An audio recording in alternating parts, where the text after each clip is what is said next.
Welcome live to Schellenberger Field for this afternoon, this evening, whatever you want to call it, ODAC Men's Soccer Tilt featuring the Tigers and the Hornets on LHSN. Hello, friends and fans. Welcome inside our little shed here. I am Joe Hutchler. This is Coach Newton, who's coming off a victorious afternoon already with Lynchburg Women's Soccer. Big win over Shenandoah earlier today. These are two teams that have met a lot recently. Exhibition earlier in this 2021 season. The last time they met in 2019, it was a thrilling PK shootout that Lynchburg won at their place in the ODAC tournament. When you look at these two teams, you look at this type of game, sometimes you just have to throw out the stats and just watch what they do because they just don't like each other. Yeah, I mean, you've got Hampden-Sydney who's given up a goal, we talked about, in each game that they've played, so there's opportunity to score. But last time, like you said, they played to a tie, so it'll be interesting to see what adjustments the coaches made since that game.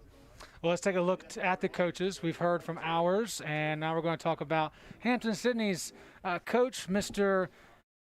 Tommy Denuzzo, coach in his fourth season, 56 winning percentage, and he actually was an assistant coach at Lynchburg from 2011 to 2013.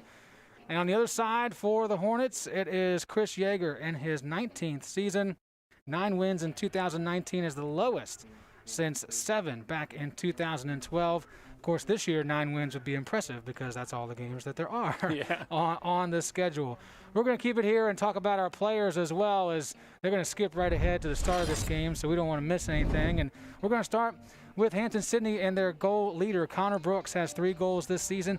2 of those 3 have been game winners, so he might be a big factor when the game's late and they might need one of those large goals from the Tigers. And for Lynchburg, it's the defending Rookie of the Year in the Old Dominion Athletic Conference, Luke Mega, coming into this game here tonight with 4 goals, 1 assist, 9 points, exactly the same stat line as Ben Mackey, and he is just a fun guy to watch. He is. We look forward to checking out those guys, but we also, I think we've got some team comparisons as well we want to show you, so let's just jam it all in before the game starts. And there it is on paper. It's pretty even throughout. Percentages, corners heavily in favor of Lynchburg. Goals per game, they have more, but you got to, of course, think about the 6-0 win over EMU. That kind of skews things a little bit. So it's a lot more even than even that paper or that stat shows. I'll tell you what stands out to me, just seeing that is the first time I've seen, is just the corners. So that means Lynchburg is getting in behind and getting opportunities. So it'll be interesting to see, capitalizing on those. This is the 24th meeting since 1999. That's as far back as the quick look records go. Of course, they've played each other since soccer was established in this area back in the Bill Schellenberger early days of the 50s. But since 1999, it's pretty tight. Lynchburg leads the series 10-9-4. They're 3-0-2 in the last 5, including that 3-3 tie in October of 2019. That was the regular season match, and then they went to a tie in the ODAC first round from Hampden-Sydney, and Lynchburg was victorious that day and moved on to take on W&L in the final. Generals were victorious as the 2019 ODAC Men's Soccer Champions. Lynchburg will play them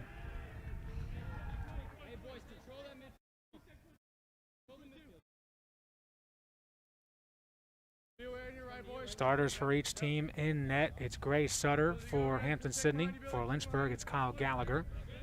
Out there on the field for the Tigers, Declan Shaw, John Alexander, William Thornton, Emery Davis, Ethan Farmer, Boyce Purdy, Cody Brugos, Connor Shaw, Stephen Ngo, and Connor Brooks, who we've already mentioned. Lynchburg will start out there with Seth Dale, Josh Auger, Luke Mega, Ben Mackey, Kenny Robles, Nick Foley, Bailey Kearns, Monzi Shalita, Carter Averett, and Joey Daly playing on the back line for the Hornets. Lynchburg looking for a response to the early pressure by the Tigers. 4-0 on the year for Hampden-Sydney. All conference opponents. 2-1 over E&H, 4-2 at Randolph-Macon, 2-1 down the street against Randolph College, and most recently a 2-1 victory at home against the Marlins of Virginia Wesleyan. Both of these teams have played Virginia Wesleyan and defeated them. Surprisingly, that is the only common opponent. Wow. So far. Which seems odd in just the way things are set up right now. It'll be interesting to see with Hampden-Sydney's leading goal scorer as their center back. So yeah. It'll be interesting to see what exactly is going on with that. I'm suspecting maybe corners or something like set pieces.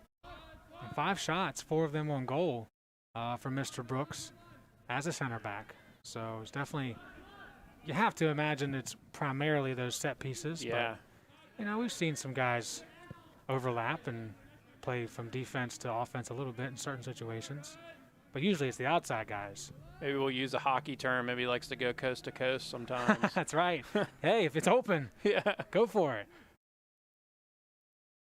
Yeah, Brooks does stand at 6'1". He is the second tallest on the team, behind Sutter and Fitzgerald, 2 goalkeepers.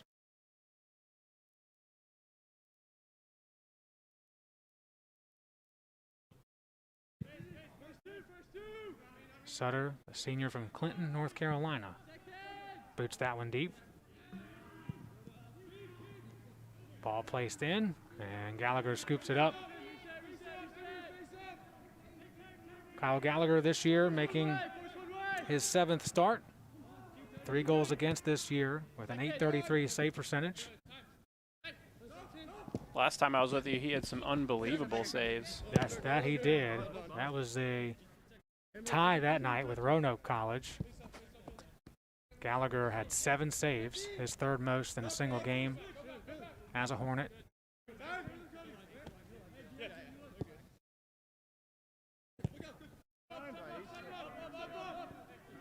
And since then, Roanoke has struggled. Lynchburg has only lost once. And that was against the Division I opponent, as this one sails across the goal mouth. Kearns will get a piece, and then it's Brooks kicking it away. So in Division III, Lynchburg is 4-0-1. So they've done well since that early tie with Roanoke. Roanoke has not. Almost pulled off an amazing comeback, by the way, against Randolph earlier this week. It was 4-0 Randolph with 7 minutes to go. The final was 4-3. Wow. Yeah. And Roanoke, with 12 seconds, had one that was awfully tight. The post got in the way a couple times late in that game. Could have been a different story from Rivermont Avenue. But unfortunately for the Maroons, it did not go their way, and they continue to slide with just 2 games left on the calendar. Their women's team did something similar, Roanoke women's team, but they came back from a 3-0 deficit against Shenandoah, won 4-3. Can you imagine? Oh, well, I can. I haven't experienced it yet, which is good. In my time on the mic here, not against the home team anyway. Right. Of course, I do remember the comeback against Dickinson that featured a B.B. Usman's bicycle goal. Everybody who saw that will remember it for a long time to come. And of course, if you're around here enough, you hear about it enough, you feel like you saw it anyway. Oh, Gallagher, did he keep it in? He did. Now he's in trouble. That one's scaling across and just missing the inside of the post. That was super dangerous. Yeah, a little miscommunication between the center back and Gallagher.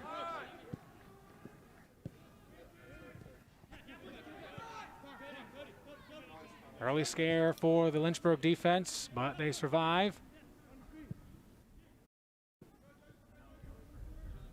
Just about 7 minutes gone by early in this one. Yeah, and Lynchburg's already had about 2 opportunities themselves. It's been interesting. Hampden-Sydney is somewhat sort of low pressure until it gets up the field here. And when they do, they go with 4 almost flat across. Yeah, they don't seem to hesitate once they get inside this little red line here. They want to push fast. Yeah. Flat out, as they say in the motorsports community. It's Sunday, man. It's on my mind. Yeah. I can't help it. Yeah. I haven't listened to the podcast This recently week to was know. great. Brad called in from the road. Wow. Raining in North Carolina and called in. And That's commitment. yeah, I know. Pulled off a really good show as well. It was a fun one. For those interested, it's called One Lap Down. You can find it on Spotify. Meanwhile, free kick, lobbed up, and rising up above everyone was Luke Mega. Looked like whack-a-mole. Yeah, I did not expect him to pop out. Luke Mega, 5'9", plenty of hops for the sophomore.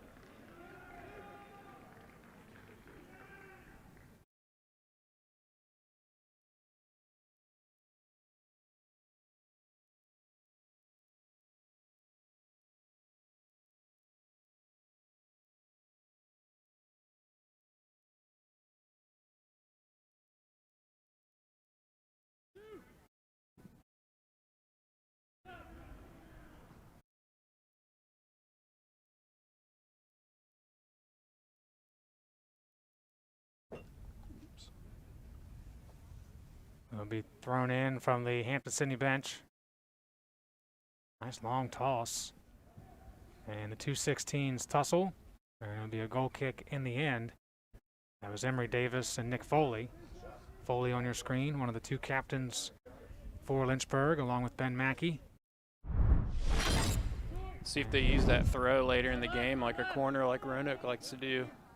Going back to look at, well, briefly. We'll go back and look at it again. Yeah. Just the brief scare there for Lynchburg a few moments ago. Sometimes working in those replays is tough. The timing is tough because sometimes throws and goal kicks take a long time, and sometimes they're quick.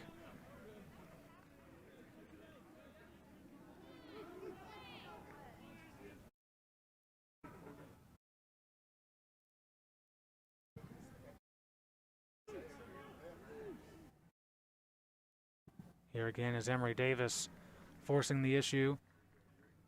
Davis with 3 points this season on 1 goal, 1 assist.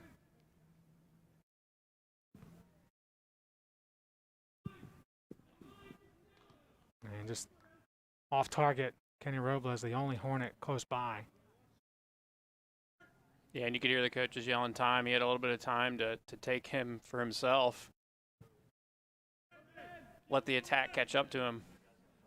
Normally we talk about the first 10 minutes of each match and really trying to figure out your opponent, you know, first time seeing them.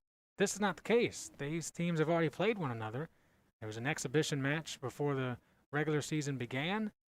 And in that match, Lynchburg and Hampden-Sydney tied it up at 1 apiece from the campus of the Tigers. So they should know each other a little bit better, which sometimes leads to even tighter defense because you know what's coming. Right.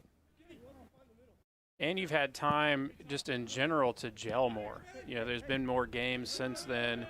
They have the opportunity just to get used to each other a little bit more when you're coming off again, you know, not playing for 400 some days against an opponent. Yeah. Now building here again for the Tigers. Guess what? Emory Davis is involved as he sends one inside the box. Kicked away by Daly. Shalita working on Davis.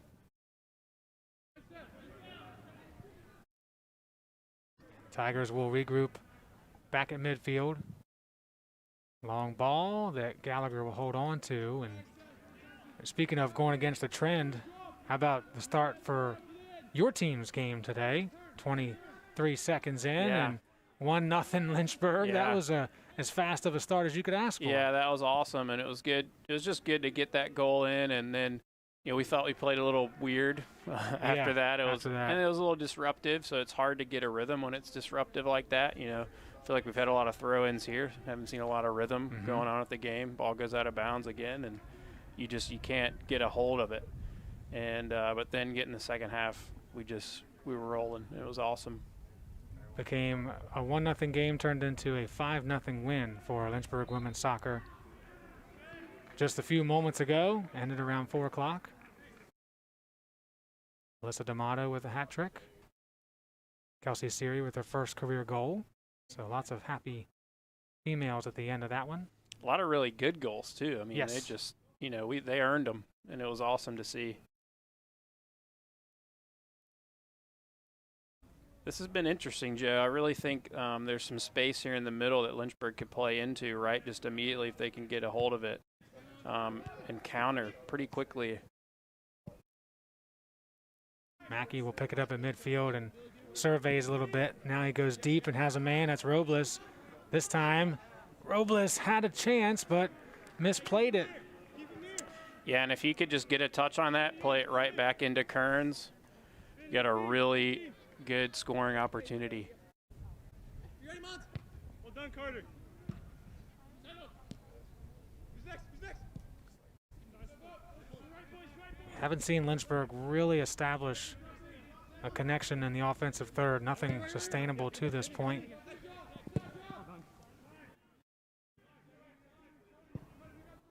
They're coming off a 3-0 victory in Winchester against Shenandoah earlier this week. Sutter holds on to that, keeps himself inside the end line.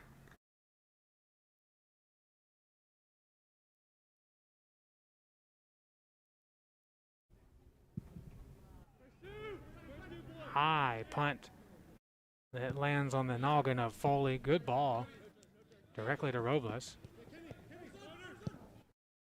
And a great pass connects with Mackey. Mackey looking for Mega. Sutter gets there first and holds on. Yeah, and he probably couldn't put a little bend on that just based on the window he had, but if he could have bent that in, it's probably a goal. Each team trading chances here in the first 15 minutes. Right now, Lynchburg with 2 shots, Hampden-Sydney with 1. A save credited to Gray Sutter at this point.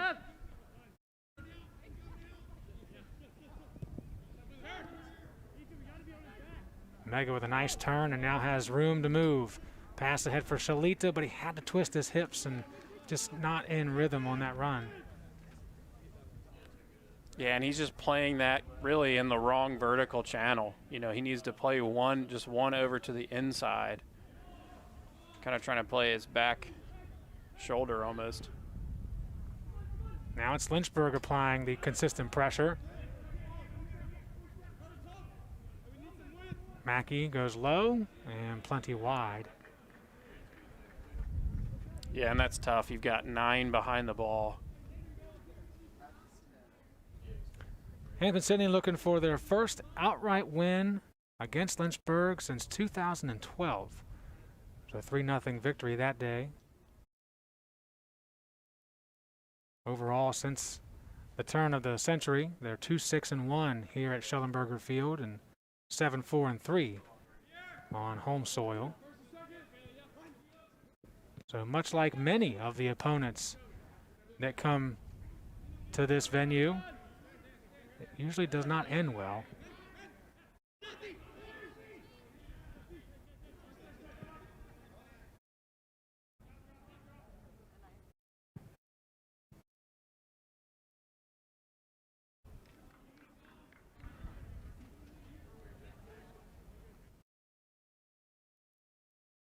Trying to do math, calculate in my head about the famous stat since the 24th of February. I believe with with Lynchburg women's soccer's victory, it now stands at 29-2-1 at home. Wow. Since February 24th. Wow. So it even illustrates even more how hard it is, or how hard it's been for opponents to travel. And of course, traveling's different today as well. Yes, it you is. all have experienced that, and certainly lack of overnights, and of course you got to wear masks on the bus, and some teams are dressing on the bus and just hopping off and stepping on the field for warm-ups. It's just got to be, it's such a huge departure from the usual that I imagine it makes it a little bit weird to get yourself started when you have to travel. It is, and it's, you just, some things you get used to and some things you just don't get used to. Well, we'd be happy not to get used to this. I know. That's for sure. First free kick of the first half for Lynchburg, and it's in a pretty good spot just outside the corner of the 18 line. And you got some pretty big legs standing around the ball. It'll be Daly and Mackey around it initially. Foley joins the fray, by the way, using his height potentially on this kick. Mackey sends it high over the crossbar. Yeah, and I didn't see really the foul on that one. It didn't seem like much. Maybe it was a handball. It's definitely, you don't want to give anything up right there.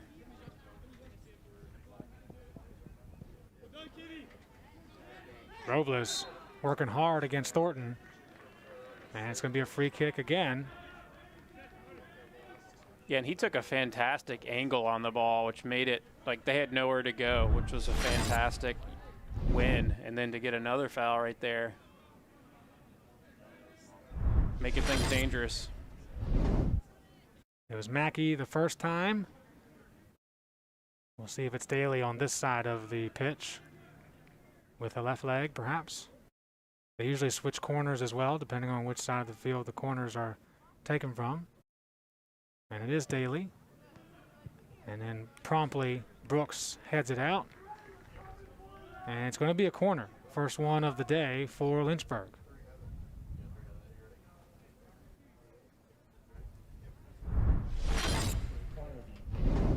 Look at it one more time, just straight in. Just like a little chip in.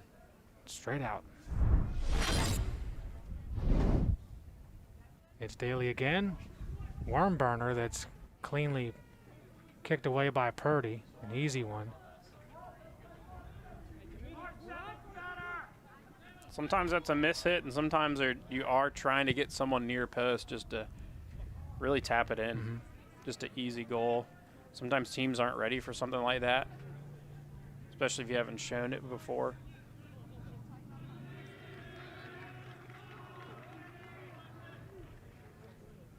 Of course, every team able to get tape on the other, so hard to show them something they haven't been able to see when it comes to set pieces. Then it's a question of when do we show them the special stuff? How long do we wait before we pull that out? Right. Both of these teams in a really good position to take a high seed into the ODAC tournament, which is less than a month away. Yeah, I suspect, just as you talk about that, this being an important, hosting type game, trying to determine who's hosting, and like you said, it's hard to win away. So whoever can get that. Hampden-Sydney still unbeaten on the year overall, 4-0. And if you take out the loss to Liberty University, Lynchburg is unbeaten as well. They have 1 tie and 4 wins.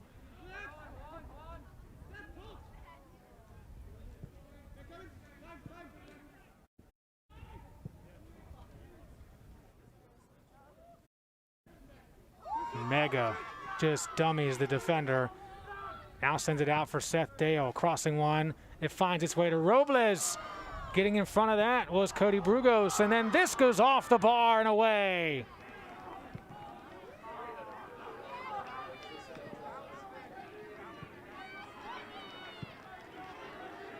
Obviously, great effort there. I didn't expect his second shot to even have that much on it, and for it to even get up to the crossbar.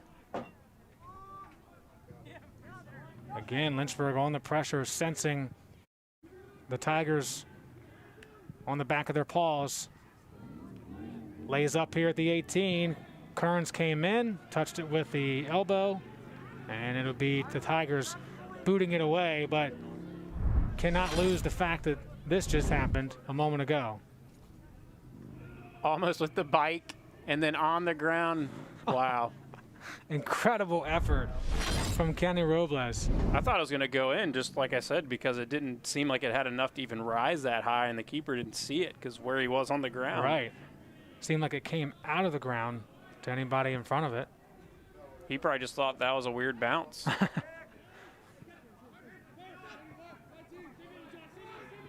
So after a pretty stale start for Lynchburg through the first 10 to 15 minutes, they have ramped things up. They have 6 total shots so far.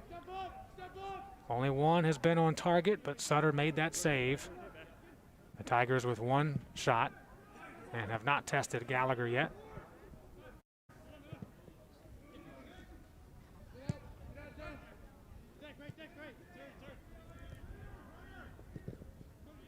Averett, a little bit of trouble. And now Hampden-Sydney on the prowl. Davis, long striding it. And then Dale knocks it out of bounds. No substitutions yet for either team. And we've gone almost 25 minutes. It's a quick 25 minutes. It's been really fluid action. Yeah. More so recently, but since the start, the Tigers are doing what they can with the sun at their back, trying to score. As everyone looks up into it, it's Foley that gets a piece, and then Robles blocks that one off the foot of Shaw. Dangerous here, Davis heading one, and it will go wide.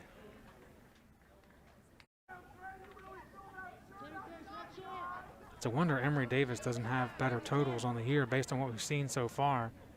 He is always around the pressure. Yeah, he's touched it a lot. You know, you don't like having a ball just kind of bouncing around like that in the box, and sometimes you don't get the prettiest of goals, but a goal is a goal. And that's something that can happen when it's like that.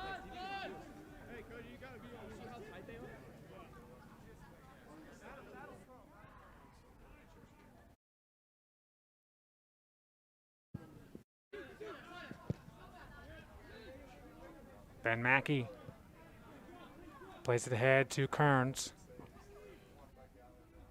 Kearns looking for some help, and Shalita was already working his way back. He had started running that way and stopped as the ball was kicked. Yeah, Lynchburg's just gonna have to keep the ball moving. I mean, they're dropping 9 guys behind the ball once it starts to get closer to midfield and Lynchburg's in possession, leaving that one forward high.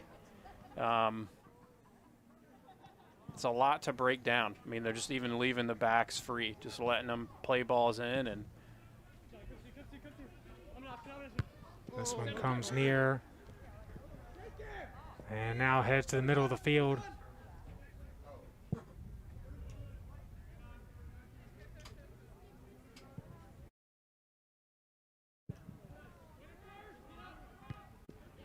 Good work by Foley getting in front of that. Meanwhile, Davis takes it away from Averett. Davis taking it upon himself, sprinting along the far touch line, and off the foot of Daly, works into a corner. The first of the half for the Tigers. you'll take that. That's good work. Especially when they haven't had a whole lot of buildup. You know, they've gotten balls bouncing around, but there hasn't just been a lot from it. First of the day, 28th of the season. Swings out away from the goal, and then Daly stepping in front, keeping it away from harm. Kearns and Thornton having a good battle, and the whistle's going to keep it on this end with the Tigers. Not sure what the call is there. That seemed pretty tame, right? Yeah. I mean, he's going for it. I think they definitely call men's soccer a lot tighter than they do for you all in women's soccer. At least based off today. I agree. Far less whistles in the women's game than the men. You can catch me yelling. There's not a crowd mic over there. That's right. That's right. Not yet. Yeah. Just wait. I don't say anything bad. I'm good. You're just vocal. I just That's all. make things known.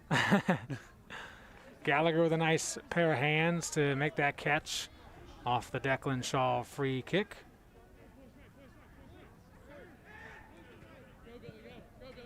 Auger's ball just got through to Robles, and Dale plays it low for Kearns. Things getting a bit crowded on this side of the field.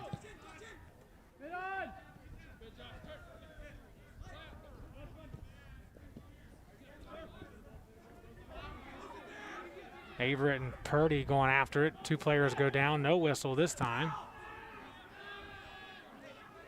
You know, like you're saying, Hampden-Sydney does do a good job of putting numbers to that side and just defending that space. You know, it makes it a whole lot easier to defend when you can cut the field into portions like that.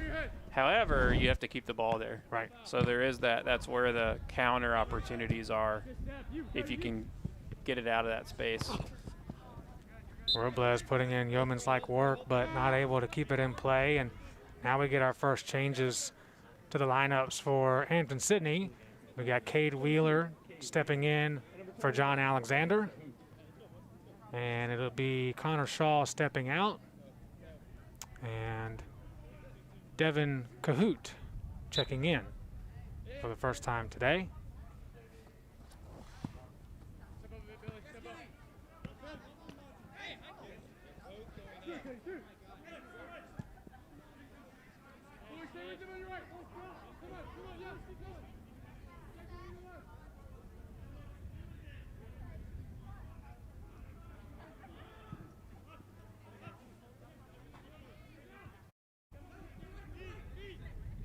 Yeah, and it's just more ideal when a team's playing like this, you know, just keeping the ball on the ground. So, like, we just try to kind of chip into space. Well, it's tough because there's so many people there.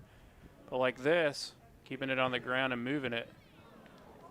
Great build up. Yep, creates opportunities.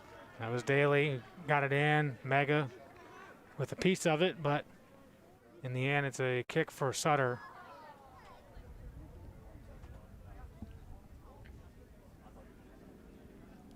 Mega and Mackey up there in the lead on the team for shots. Overall, Mega does lead the team with 24.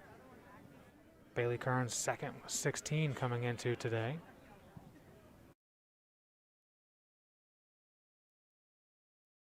Pretty big number for a midfield guy. I've seen him play some back even, I thought, at times. Very skilled player, very talented, all-around soccer athlete. Scored some big goals in his career. Does have a goal this season.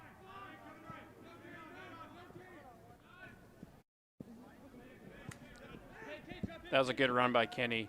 It was a little bit late, but if he'd come in a little bit sooner, they could have broke both the midfield line and that where the forward was pressing in opposite order. Right, yeah. Well, Robles, speaking of goals, is looking for his first. He's got 4 assists this season. Doing a great job of finding the open man. Yeah, to me, he always seems dangerous. So I'm surprised that he hadn't punched one in yet. Sophomore campaign for number 11 on the Lynchburg roster. Same for this guy, Luke Mega. Good defense from Purdy. Didn't fall for all that fancy footwork.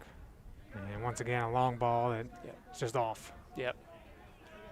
Yeah, even if you just hit a forward's feet and it's got to come back, that's fine. You're just trying to move the ball to move your opponent. So when it's short like that, you know, trying to hit a long ball from half field in and they're already deep, you're just not going to get much from it. Potential here, Mega. A little bit of a trip from behind, nothing egregious. So they play on.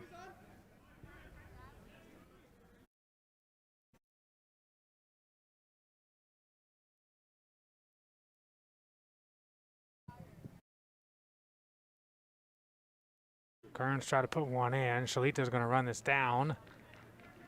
And last touch by Hampden-Sydney. And now Lynchburg will make a set of changes. Saeed Usman will check in, as well as looks like Brendan Lagana also step on to the field. Bailey Kearns and Kenny Robles will step off. Looks like they moved Mega over to this side as well. Ball's, I feel like, it's been over here a lot, so it makes a lot of sense. Yeah, Mega on this side, Lagana in the middle. Usman had just stepped in. He's on the far side now as we see it from this angle. That was funny, actually. Missed the header, but then he headed it down into himself.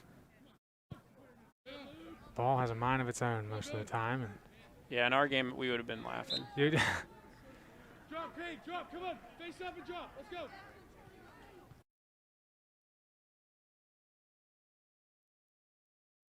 No laughter here. Very intense faces on these men. I know even Shenandoah was enjoying the heckling they were getting from the student section during your all's game, waving, "Hey, how's it going?" Nice. I don't think that'll be the case here. If that happens. No. I don't even hear anyone heckling. No, not yet. Well, men's lacrosse left, so yeah, that is a large part of it. Chirping, that's what my Canadian friends call it. Yes, chirping. Now we have a majority of ladies here looking on, and so they're being very polite. A lot of them are our players and they're eating. So right. You got to replenish, refuel. Yeah, so they're busy, a little busy. Josiah King steps on. Emery Davis steps off for the Tigers. Number 9 in for number 16. Yeah, so about 12 minutes left and quite a few subs. Went from none to... And one more for you at halftime. You got one right here. Yeah, ready yeah. to eat. Good call. Had someone grab it for me. I was afraid I couldn't get there and get back.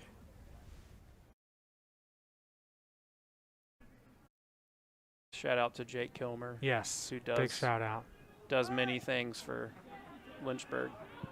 Yeah, for a lot of folks. Yep. He even volunteered to help run a camera during this game, but we weren't planning for it. So he said, "You just take a break, Jake. Just watch the game. You work hard enough." He was at CNU yesterday for men's lacrosse. Enjoy some time being just a fan. Saeed Usman on the run, tripped up, clean tackle. I thought that was clean too. I mean, he got the ball. I mean, a little bit of spikes up, but it wasn't into him, you know. Mm-hmm. It was ahead of him. That was Boyce Purdy on the tackle. Sophomore from Clinton, North Carolina.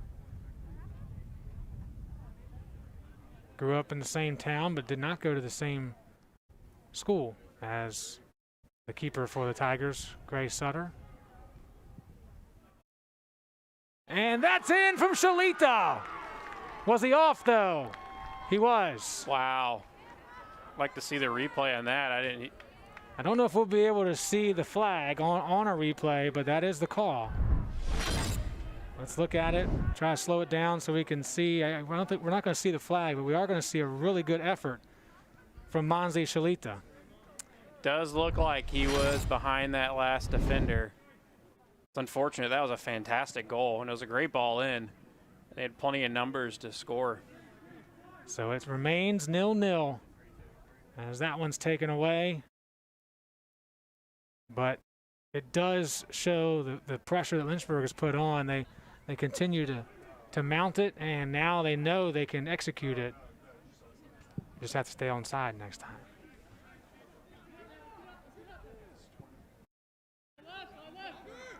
Under 10 minutes left in the first half.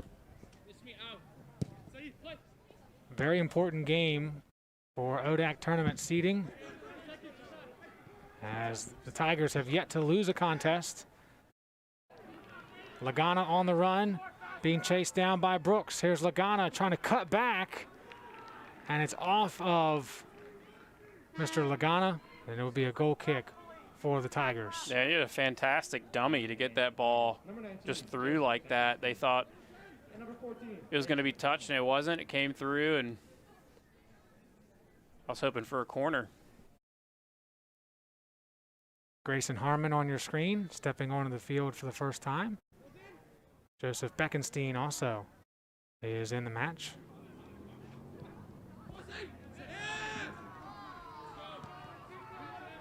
Thornton could not keep that in play, and therefore Lynchburg has another good chance, in a good position on the field rather.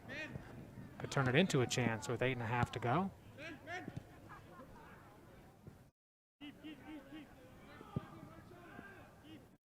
Heads up, coach. Mega kept it in. I thought that was clearly going. I didn't even see it. He came out of nowhere. Just like he did in the first couple of minutes on Yeah. that header. Here he is going down, and no call from the official again. So things are overall being let go here in the first half. And Lagana can't get there in time. That was surprising. There was no whistle? Yeah. Yeah. I mean, there was I thought so too. clearly no ball was played. And it looks like the coaches and Yeah, there's the replay of that trip. And the head official was chatting with Coach Yeager. And he stopped the clock to talk to him, so I feel like there's a warning there for something. somebody said something. Mm-hmm. And he's saying, hey, don't do that again.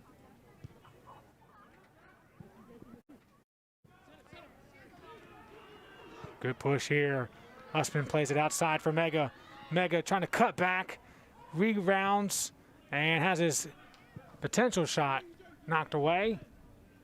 Cleared out by Harmon. Lynchburg still trying to use the momentum they have. It just got away from him. Mackey has the same problem.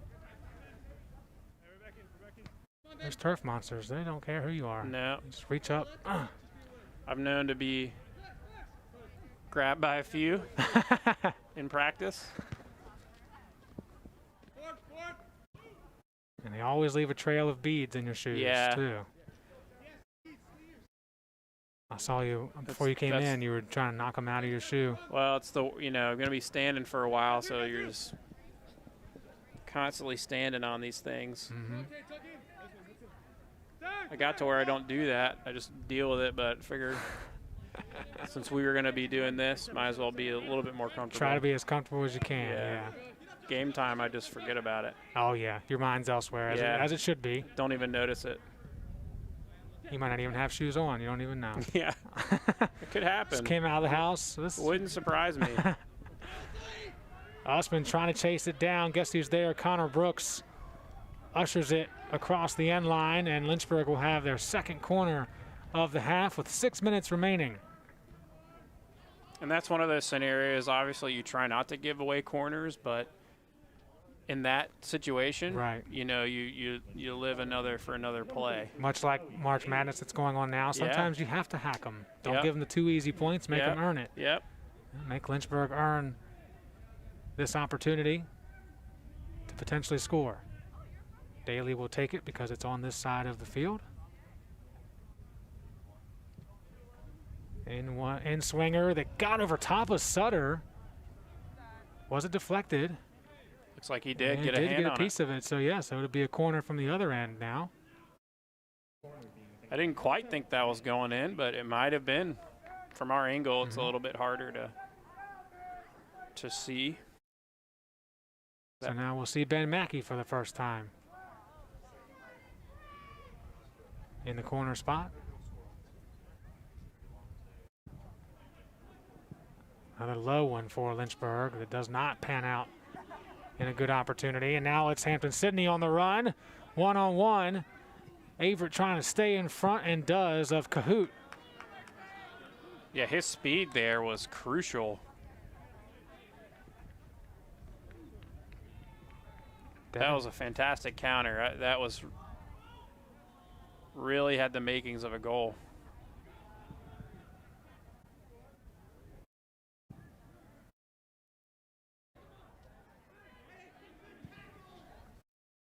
Now, if you're Hampden-Sydney, you're trying to win these last 4 minutes. Heading into halftime as the flag comes out, and they're calling it on Nick Foley from behind the play. Is who the official, the far side AR, is pointing at. And it'll be a free kick from just in front of the Tiger bench. So they tried to give him advantage initially, but there clearly wasn't any advantage.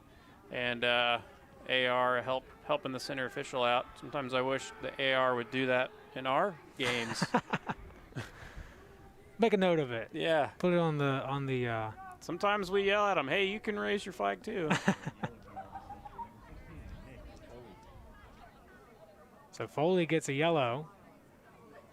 That's the first of the day and the 9th of the season for Lynchburg as a unit. Free kick for the Tigers. Stepped into and well wide of any target. And just being the last defender, he's going to get a card for that. So it just is what it is.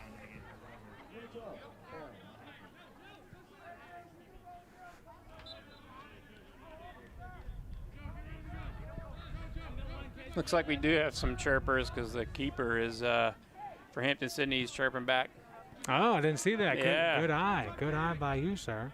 Can't hear it, but I'm going to have to turn the crowd mic that way. It'd be For more entertainment. probably don't want that commentating You never know. in the broadcast. It could spice things up a little. Although I would say both teams are doing that for us. Yeah. This is a very competitive It is. game of soccer. I've been known to laugh at a few crowd comments. Yeah, sometimes they are pretty good, Yeah. whether they're at you or not. Yeah, It's- you'll give credit where it's due. you Yeah. know? And we got another stoppage here. Coach Yeager is not happy with what is or isn't being called, and the official letting him know that you're going to have to hold off, man. Yeah, and again, us being over here, I didn't see. No, Much. and normally in years past, yeah, it is frustrating because in years past you pick up what might be the complaints from the coaches because of being on that side of the field. So unfortunately we don't. I'm sure I will know at the end of the game when he's leaving for the night, walking past my office. He's probably wanting for a hold or grabbing, which is what they had a card for just a little bit ago. That ball lands awkwardly off the neck of Brugos. Yeah.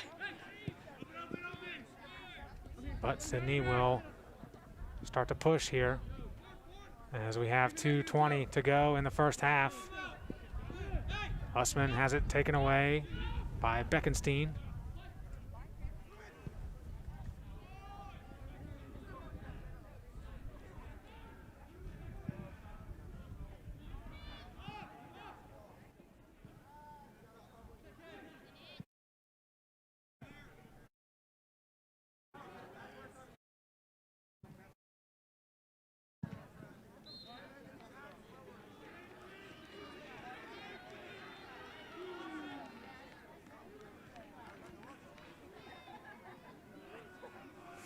Looks like they're moving assistants down too. Yeah, they just continue.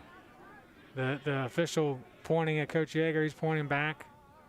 I You know this came for referee, and he's pretty good about letting you say stuff. So Yeah, I remember him. I mean, he's here a good bit. yeah, he's good.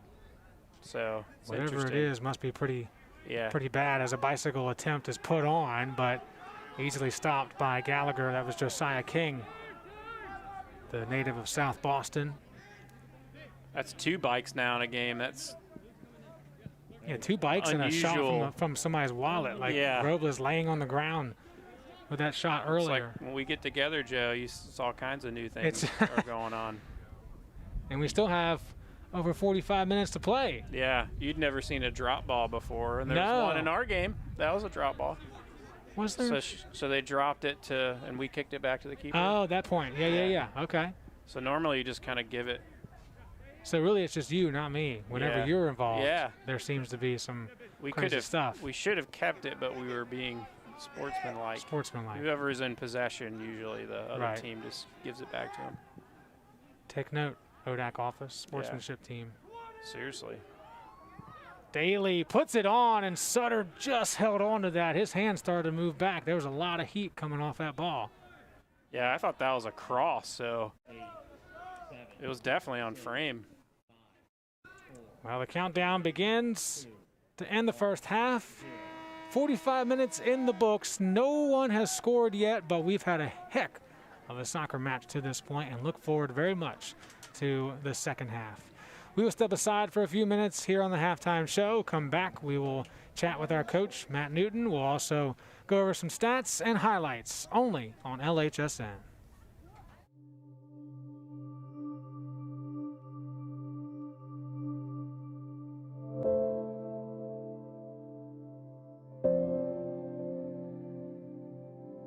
Everyone has a story.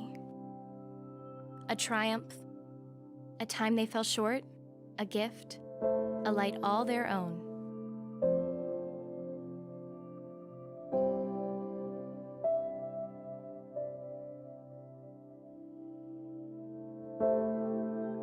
Every story has a beginning. For us, our stories began long before we got here, at the moment we discovered we had something to share with the world.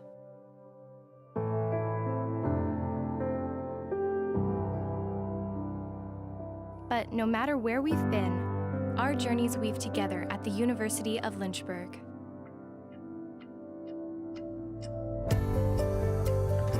Since 1903, we've grown from a handful of students to a diverse, dynamic community of students, professors, staff, and alumni around the world. In a community that supports who we are and who we want to be, we're on a journey to find where our passions lead so we can lead others to find theirs. Together, we have more experience, we have more knowledge than we do alone. Eventually, our stories will lead us to a path all our own, and we will share our passions with the world. No matter the journey we choose, the University of Lynchburg is, and always will be, our home.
Carrie Brewer became the 7th president of Lynchburg College in 1964, only 15 years after his graduation in 1949. During those intervening years, he had earned a PhD in public policy from Harvard, served as an aide to 2 major congressional committees, and was the director of emergency preparedness in the Kennedy administration. Returning to his alma mater, he hit the ground running. Dr. Brewer initiated a change in the college charter to allow students of all races to enroll. He cut the standard faculty teaching load by 20%. He improved faculty and staff salaries and increased the size of the faculty and the student body.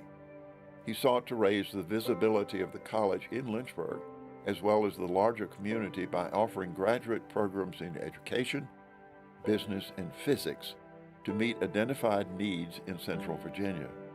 An enthusiastic fan of LC sports, Dr. Brewer added administrative support to the college's athletic programs, resulting in the emergence of Lynchburg College as a national athletic power. During his presidency, Snido Chapel, the courts, McWayne, Tate, and Montgomery residence halls, the Burton Student Center, Turner Gymnasium, Wakefield House, Foxfield, the Dillard Fine Arts Building, the Capron Library, and the residences on Faculty Drive were added to the college physical plan. Also, Memorial Gymnasium was transformed into Hall Campus Center. Carnegie Hall was converted into faculty offices, and the surviving World War II Quonset hut was remodeled into the psychology building. However, perhaps the greatest legacy left Lynchburg College by Carrie Brewer is the attitude embedded in his oft-repeated statement that a great college is always in the process of becoming. In the decades since he retired, Lynchburg College has become a university and has continued to grow and change, moving ever closer towards becoming the institution envisioned by a 36-year-old neophyte college president over half a century ago.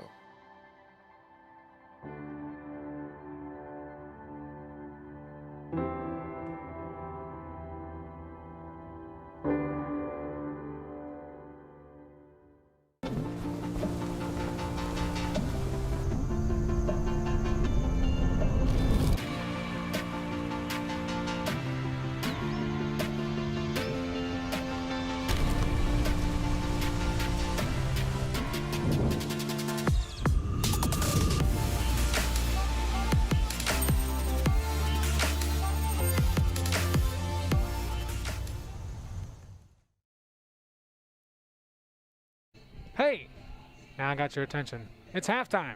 It's still scoreless. Lynchburg and Hampden-Sydney on the Lynchburg Hornets Sports Network. My name is Marlene Castaños. I graduated in 2009. I was a communication major. I am a digital producer now for the Martin Agency. So we have brought up amazing clients from Geico to Land O'Lakes to Oreo. So we get to create amazing content, all those funny Geico commercials that you see. And as a digital producer, I get to create amazing content for digital. I was very highly involved here. I was president of my class while I was here. I was president of the Hispanic Society. I joined a sorority when I was here. I had like 2 jobs. So having a sense of managing my time, it kind of pushed me to be better at my job right now. Just knowing that you had someone on your corner was really important, and they really took the time to really invest in their students. I felt like I had a cheerleading squad behind me at every single point. They were the ones that encouraged me to look for those opportunities, to push myself to be better. So it's definitely truly an amazing place. I brag about this place all the time. So if anyone gets lucky enough to be part of this community, it's life-changing.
Little footy action at halftime for some of the women's soccer team members and the men's lacrosse guy out there as well. It's halftime here. It's still scoreless, Lynchburg and Hampden-Sydney. Welcome back inside the booth. As you can see, I do not have Coach Newton by my side. I'm Joe Hutzler. He is finishing up a well-deserved dinner. I asked him what his notes were from the first half, and it said, he was chewing. I don't know what he was saying. So I'm not going to try to pretend like I'm an expert. Let's just show you some numbers from the first half of play. And for that, you can see, well, the totals for Lynchburg are pretty good in shots, but everywhere else, very even, which means the next 45 should be very good. We look forward to you returning as we get ready for the second half next on LHSN.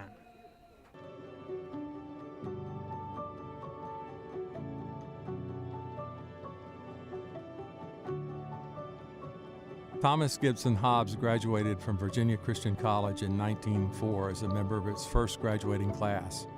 After earning a law degree from the University of Virginia, he settled in Lynchburg and began a highly successful career as an attorney. In January of 1915, he was invited to attend a meeting of the College Board of Trustees during which the possibility of closing the college due to financial concerns was to be considered. Mr. Hobbs spoke eloquently of the need to fight for the college's existence, and the board decided to continue operating the institution. He was asked to serve on the board at that meeting and served as the chairman of the Board of Trustees from 1918 until his tragic death in 1942. Mr. Hobbs was a guiding light as the college changed its name to Lynchburg College and moved toward becoming an accredited liberal arts institution. His relationships with the economic power structure of the city played a critical role as the young college struggled financially through the depths of the Great Depression. His belief in Josephus Hopwood's vision of the college never wavered, as reflected in his message to the student body in the late 1930s. Lynchburg College, with continued wise leadership, is just on the threshold of development into an institution which will, in still larger measure, build sound leadership in church and school and state, a leadership which will look for its reward in the consciousness of service rendered and a task well done. Upon his death in 1942, the Board of Trustees unanimously adopted a resolution of appreciation which named Mr. Hobbs as, quote, the college's greatest leader, unquote.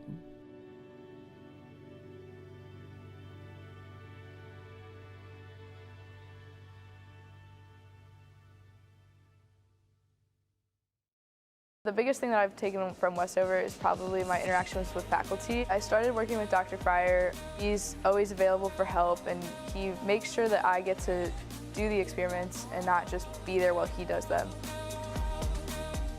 I didn't want to limit myself when I came here to just taking the prereqs for med school. I wanted to get a full, well-rounded education, and I definitely found that in the Westover program.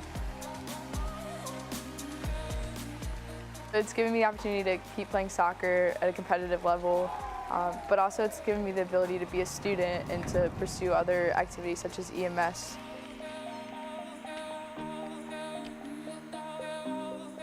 "100% do Westover because it's not something they're going to regret, and it's going to be a lot of work, but so is everything else. It's just going to help build their education that they've already had and make them a better person for it."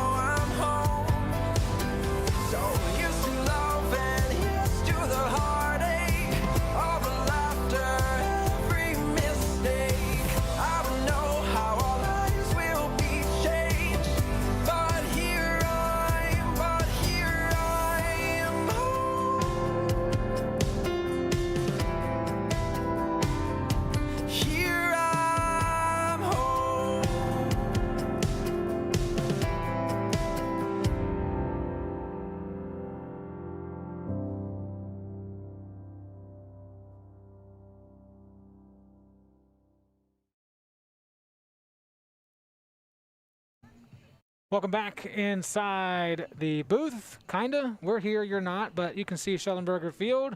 It's halftime, only for a few more moments, though, as we get ready to start the second half of play. Lynchburg and Hampden-Sydney scoreless at this point. And we're taking a look at some of the good chances from the first half. And Coach Newton's here now. He finished his sandwich. Your thoughts from the first half of play, sir? Yeah, I thought, when Lynchburg cut the ball on the ground, they were definitely most successful just pinging it around. One caveat, some of those diagonal long balls are super dangerous, and I think you'll see that again. And then with Hampden-Sydney, their counter is obviously what they're playing for. And when they do that, they go all numbers forward. So just Lynchburg collecting the ball, playing it forward from that, it'll be, again, really dangerous in the attack.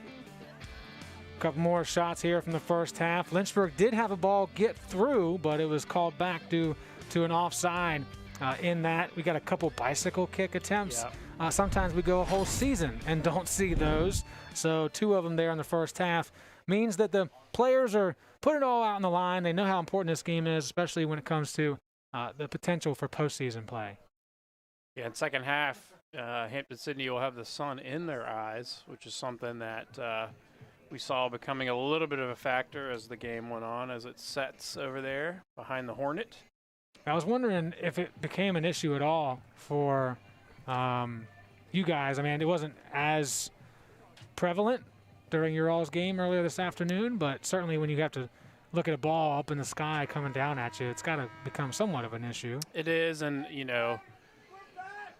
I didn't notice it quite as much, but I have the benefit of wearing sunglasses while okay. we're playing. Yeah. Other than half of my face is red.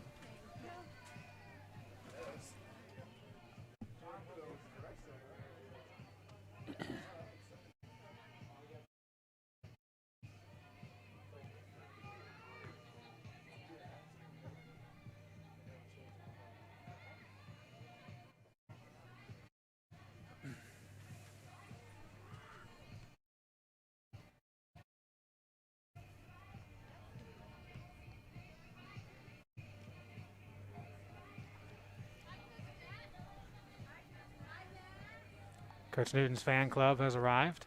Yep. Some of the ladies that were victorious this afternoon walking through as we're ready for the second half and taking a quick look at the other ODAC men's soccer scores. You can do the same as I'm doing and pull it up on your mobile device, odaconline.com. Scroll down to the ODAC scoreboard, change the sport to men's soccer, and you'll see that it was a 1-1 tie between Randolph and Shenandoah earlier today. A 4-0 win for Virginia Wesleyan over the Wasps of Emory and Henry. And start of the second half for Guilford and EMU. The Quakers lead the Royals 2-0.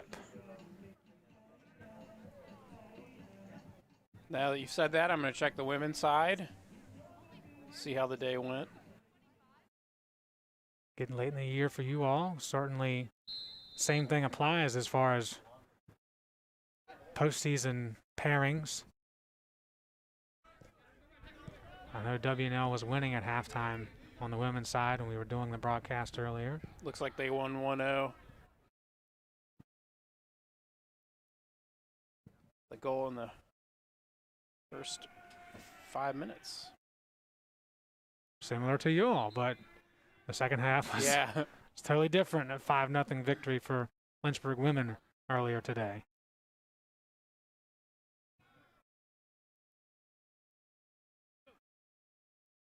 If my memory serves me right, that's actually the most goals scored against Shenandoah for a Lynchburg women's soccer program. So really? Yes, congrats. I believe 3 or 4 was the highest. Definitely 3 a few times. I remember 4, 2018. I think it was like 4-1. 4-1, yes. Hornets on the run. Here is Mega. They're trying to get to his left foot, has to slow down, plays it back for Kearns. He misplayed it. And Lynchburg just stopped. Yeah, his touch took him a little bit wide outside of the pipes, and so if he could have taken that touch inside towards goal, he'd have a scoring opportunity. So he tried to cut it back and try to hit some of those runners coming in, but at that point, Hampden-Sydney had faced up. I'm just really curious, though, like Mega and Kearns just stopped in the middle of the box, and now they're being called offside because they were just walking slowly back to the play. I don't know if they were expecting something to be called, but they just gave up on the ball once it didn't work inside the 6 as the Tigers respond on the counter and make it 1-0. Quickly and efficiently on their 4th shot of the day, and it's a goal for Declan Shaw, the freshman from Durham, North Carolina, slams it home. His 2nd goal of the season. What a first 2 minutes of the game. Just right off the bat, 2 balls in behind for opportunities. Looks like there's an injury on that last play. So back behind. There you go. Now it's on your screen. I think that is Daly, perhaps. Or... yeah, I think that's Joey Daly. It is. Looks like he's holding his arm or wrist. So Bryce Wellen, the athletic trainer for men's soccer, will take a look, as well as Coach Yeager coming over. And if I can request to just pull the goal back up, we might be able to see what happened to Daly. Show it one more time and keep it slow. Daly, I think, he's coming in there, and maybe on that slide, something happened on his right arm. You know, or if Kyle just kind of clipped him maybe coming out. Well, what I'm really happy about is he's not hanging that right shoulder. Yeah. Wasn't any type of separation, so certainly in pain, and he'll be looked at. And Lynchburg's going to have to take all these chances they've had and make sure they take advantage and finish on those chances. As you can see, it's like Carl McIninch is stepping in to replace Joey Daly on the pitch. Lynchburg's biggest problem in 2019 was just that, not finishing on chances. They had 6 ties in 2019, 7 wins on the year. Yeah, and I think a little bit of a bump there. Probably got away with something just because that ball's going out of bounds. You can see a little frustration.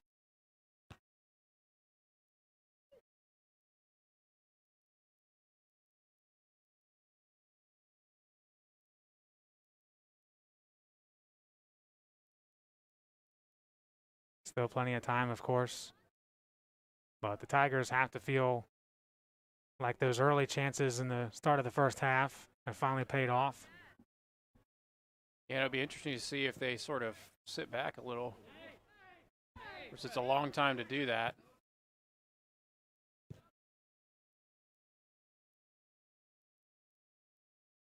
They've given up a goal in all 4 of their matches before today.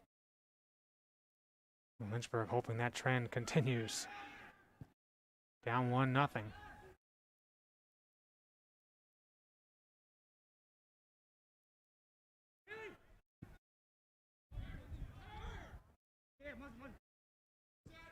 Yeah, just got to let him know sooner that he can turn. Yeah, you didn't hear a turn until he already had the ball. Yeah, until he played it backwards. Right.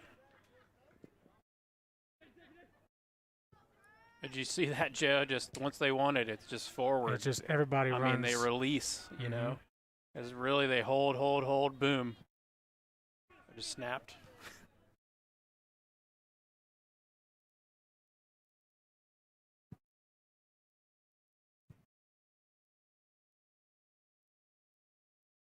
This is Ben Mackey. Plays it for Mega. Mega working on and around Brugos. Mega across the box and laid up here for Mackey. Deflected away. Kearns to his left foot. Plays it short for Shalita. Now Mega tried to get to it, but it was Farmer stepping in to boot it out of harm's way. Yeah, and Mega made a fantastic run on that first kind of ball in. He was inside of his defender, and if he's able to, that's just a little bit in front of him, or if he's able to handle that just a little bit, that would have been really, really pretty much impossible to do anything about.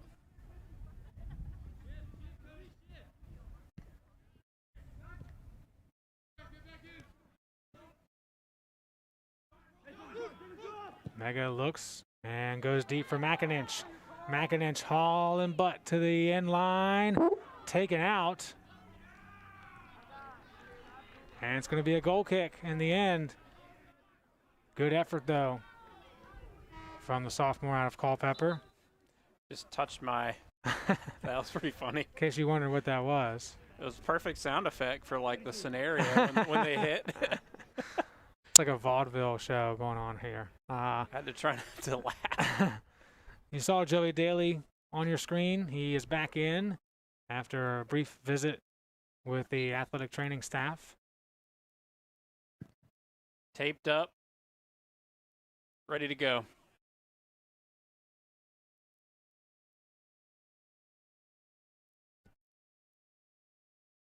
Mega goes down in pain immediately after that ball was played up high. Meanwhile, his teammates are on the run.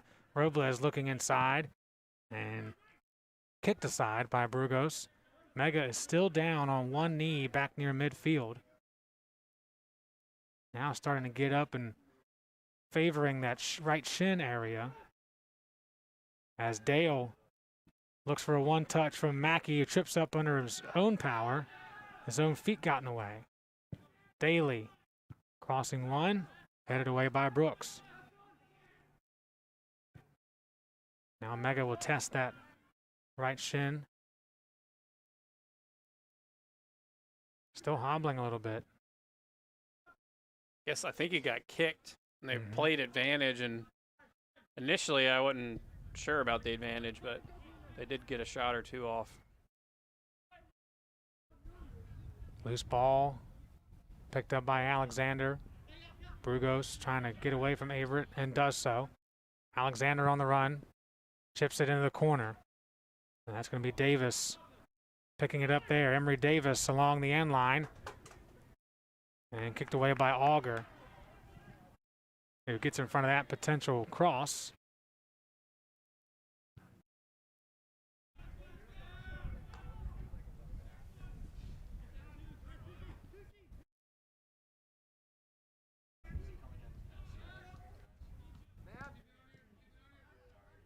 Daly down the near sideline.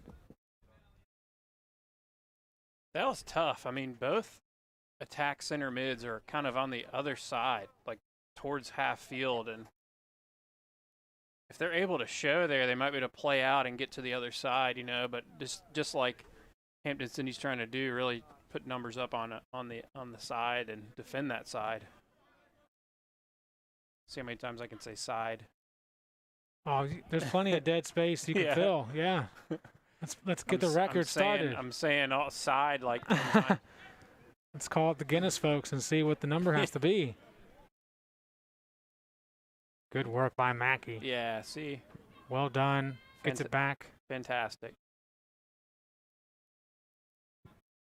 Chips it looking for Robles. Just a bit too strong, and Sutter will calmly haul it in. And he's almost acting like he wanted a different type of ball played to him or something.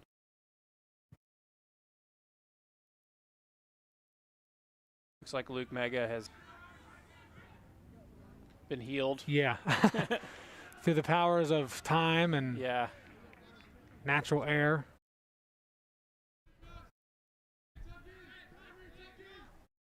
Nick Foley at midfield. Saying, well, if you're going to let me keep going, I'm going to keep going. Now he gives it to Averett. Puts it outside with Robles. Back here for Daly. Foley through the middle. Plays it low for Averett. Averett with the left foot. Deflected across.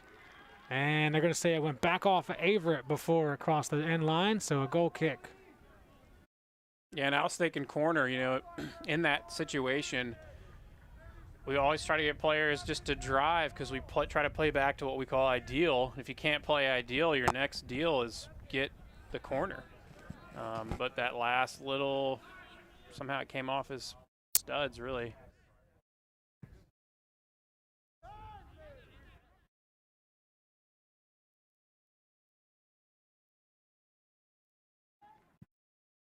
Cross here, too tall for Robles.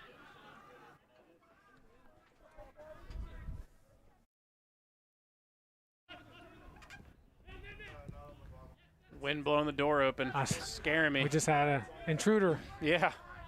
Mother Nature wanted to get involved. I mean, other than the breeze, it is an absolutely perfect day. It is. To be outside. I was a little cold initially, but it's become amazing now.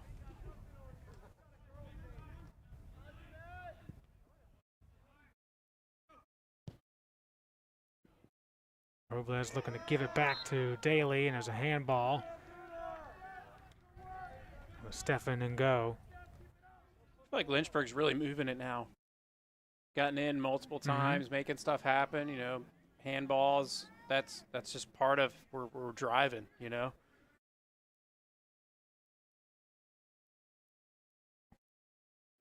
Next step of the equation is to test Sutter. Perhaps it can happen here on this free kick. Yeah, and he's shielding the sun really bad. Daly, Shalita was around it, so was Auger. This is Kearns getting involved. And Lynchburg's bench is incensed after those two collide and nothing is called. Meanwhile, the Tigers wasting no time in responding with a chance. Connor Shaw chips one, and Gallagher plays it off the hop. Kearns still coming back late into the fray and making sure he doesn't have blood on his mouth area. He definitely got elbowed in the face. Now, whether it was purposeful is the real. Right.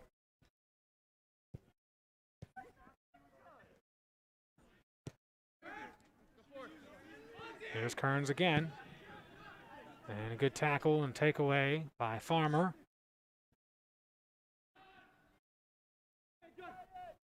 John Alexander plays it outside. Declan Shaw, who has the lone goal so far. Here's Alexander again. And over everyone's head.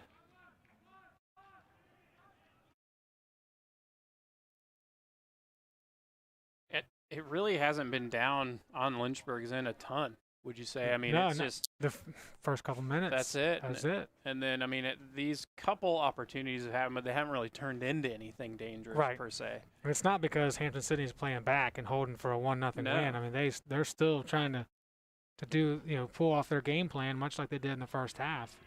It's just that they have the advantage on the scoreboard.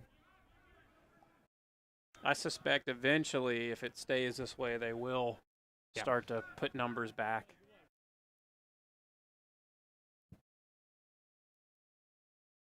Playing for their first shutout of the season, their first outright win over Lynchburg since 2012. Lots of losses and ties since then.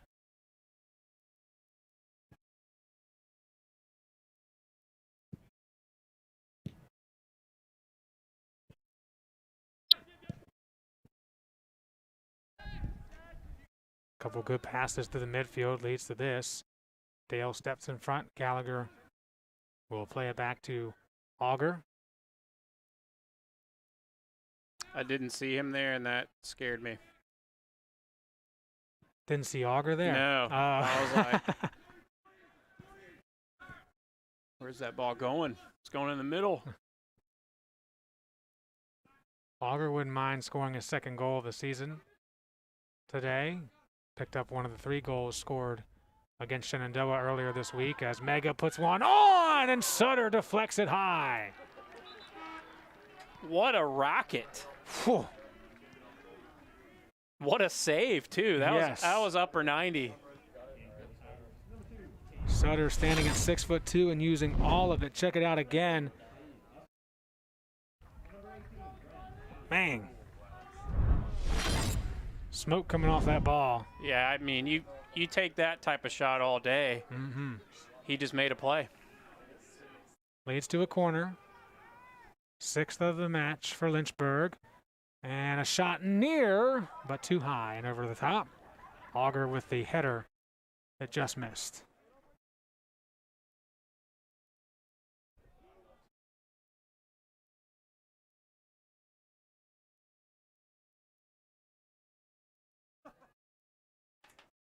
Gray Sutter, the only goalkeeper to play this season for the Tigers.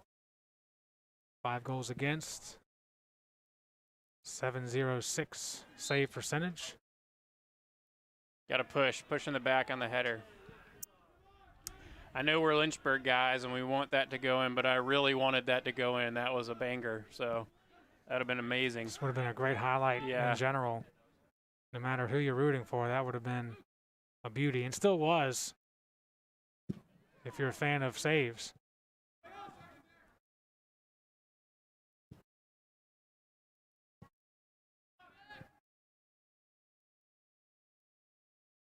Cade Wheeler picks it up, gets around Auger.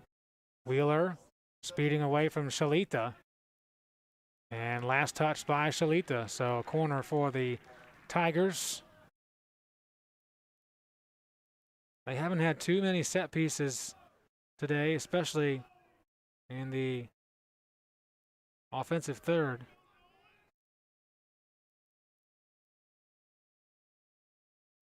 This is just their second corner of the afternoon. And it'll be the goal scorer, Declan Shaw, sending it in. And Josh Auger heads it out.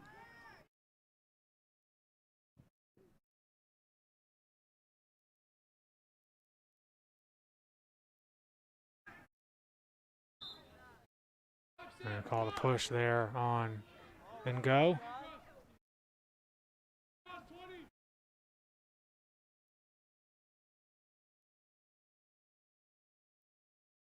You might get away with that if you're closer to the ball, but it's not going to work running out of bounds. I mean, shoulder to shoulder is fine, but coming into the back.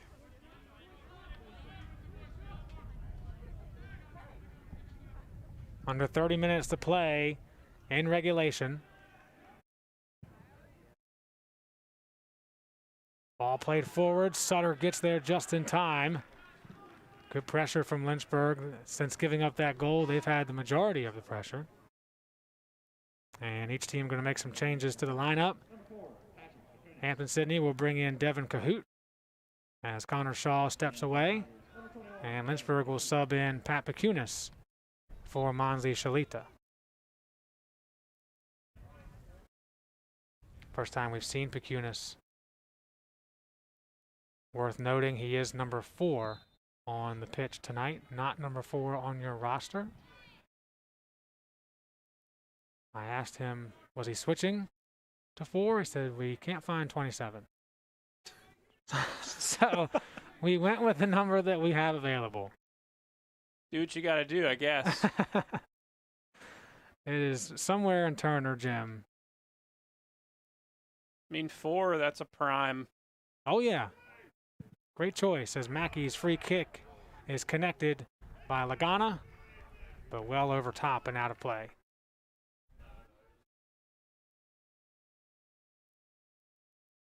That was a good ball. I mean, if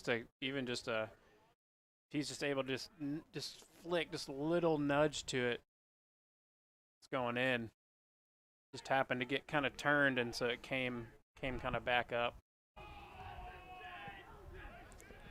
It certainly does not get the cliche playing time as much as a sport like football does, but inches do matter in this sport. And, I mean, just a different placement on your head and the ball goes somewhere else, just as you just mentioned. One touch from Pecunis outside looking for Mega, and he'll gladly help his team into a corner situation. Their 4th. Oh, no, excuse me. It looks like it's going to be a throw, yes.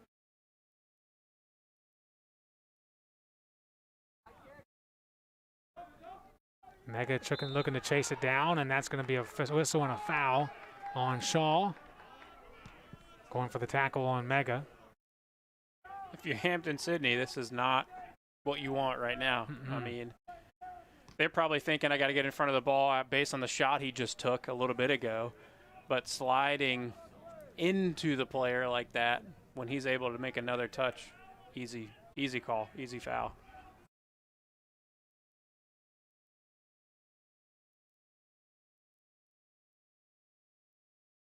You saw the group of players hoping to be the goal scorer here. It's Daly and Mega around the ball, not Mackey. It'll be Daly looking for Auger. And it looked like Davis was there instead. Mackey puts it back in, and Sutter rises up above everyone and pulls it down.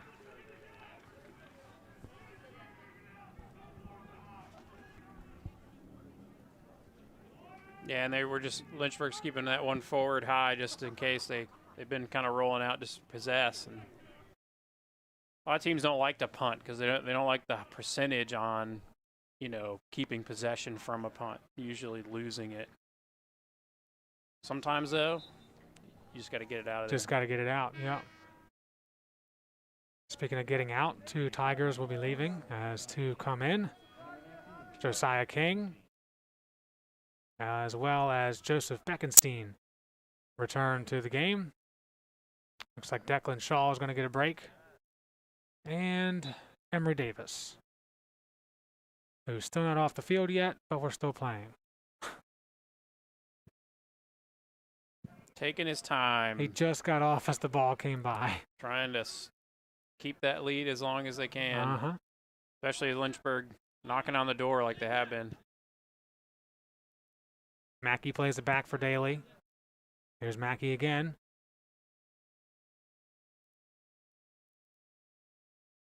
Daly. And a little bit out of control, but the whistle's going to bring it back. And a free kick. Should also mention Devin Cahoot is in the game for the Tigers. I did not see him come in. Yeah, the ball just it wasn't in the right spot. I mean, Lynchburg stopped it, but it was probably 7 yards away, and they wanted to play quick, but now let's go for a set piece. Set it up. Mackey swings it in, looking for Foley. Don't think he got a touch on it. I believe that was Thornton instead. As Cahoot plays it out. I don't think they can see it, Joe. I don't when it's up like that. I don't think they can see it that well with the sun. Yeah, I think the ball stayed on this side. I'm not. Yeah, it looks like it's going to stay with Lynchburg just for a throw.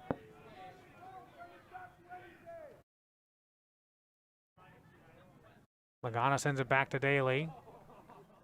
And go. Puts it out. And they'll try it with Lagana throwing it in. See if they can get a long one in. And he goes deep. Rolls back. This is Mackey.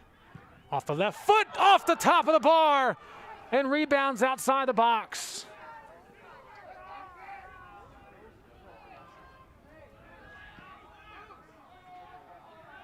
The first time it was Sutter, the second time it was his buddy, the crossbar, making the save and keeping it 1-0. Yeah, and I was waiting for a second because I wasn't sure if this counter was going to get off, but another rocket, and again, you see what a long throw does. Mm-hmm. It's like a corner, and you get these balls bouncing around like that, you get opportunities. That was a fantastic just sort of side volley, if I remember correctly. Looking at it again, Mackey, left foot, had the goalie beat. Yeah, he was on the ground practically already. 14th shot of the day for Lynchburg. Only 2 on target. Sutter has made both stops. And is it saying 3 shots for? Yes, Wow. 3 total shots for Hampden-Sydney. Daly doesn't get there. Farmer clears it away. And again, we've got a throw. So for Sydney, 3 shots, 1 on target, and it found the back of the net off the foot of Declan Shaw here in the second half. Bringing in the tall center back for the long throw again. Nick Foley, the 6'2 senior. They target him right away, and then Farmer heads it across the end line. And we do have a corner this time. 4th of the afternoon for Lynchburg. See how massive that old scoreboard is now that it's on the ground. Yeah. Standing next to Yeah, it didn't look that Mackey. big. In swinging one. Headed away by Farmer, who's been all over it here recently. A couple players collide, but just collateral damage to trying to make a play on the ball. And the Tigers will make another change. Grayson Harmon, a junior from Church Road, Virginia. Checks back into the game for Tommy Denuzzo and the Tigers. Coach Denuzzo, an assistant coach at then Lynchburg College for 2011 to 2013. After 4 stellar years at Mary Washington as a player. 2-year captain for the Eagles. So he's used to this field and these opponents from his playing days to his coaching days. He's very familiar with this part of the country. Yeah, and if you're Lynchburg, you're hoping you just keep this pressure up. Mm-hmm. You know, you got to believe that something will happen with about 20 minutes left, and you know, a lot of opportunities have come around. You got to get a little nervous if you're Hampden-Sydney. You saw the brain trust there for Lynchburg, Yeager, Zaring, Hinkle. And Lynchburg continues to push forward with endless energy, it feels like. Just got to keep battling. And whoop, there goes the crowd mic.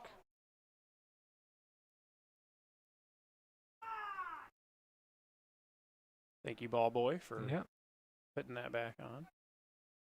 Although I think it's turned off. So Knocked it. I think when it got hit, it probably defaulted to turning off. That was definitely loud in the ears. He was. So we apologize for that, but it's part of it. We could do 100 games and it never happen I again. know. Just the way that it goes. You need one of those disc things, the guy that Yeah, the little satellite dish Yeah. type of, yeah. I've operated one of those before. They work really well.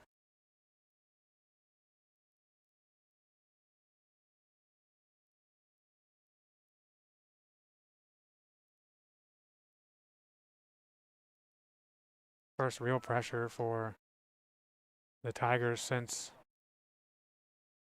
the early part of the second half. Yeah, for a the first couple while. minutes. Yeah, for a while. Kind of surprised that was nothing. Since he had control of the ball the whole time and went down.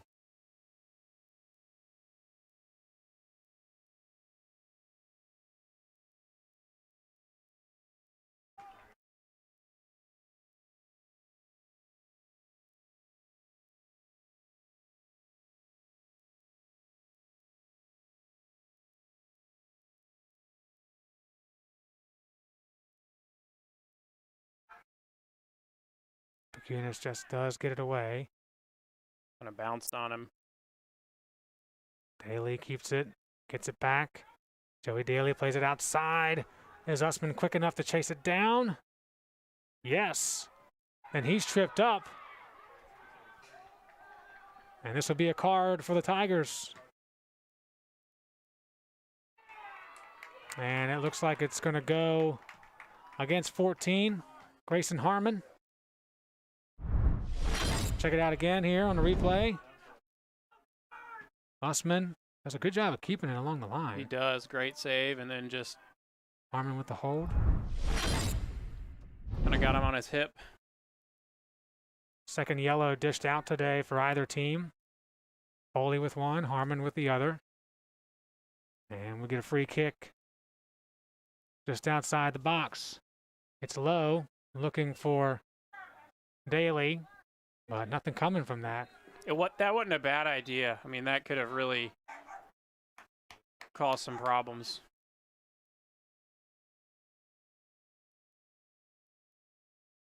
It's the sixth yellow card of the season for the Tigers as Monzi Shalita returns to the lineup for Lynchburg. Bailey Kearns is jogging towards the center of the field. He'll be coming in shortly for the Hornets as well.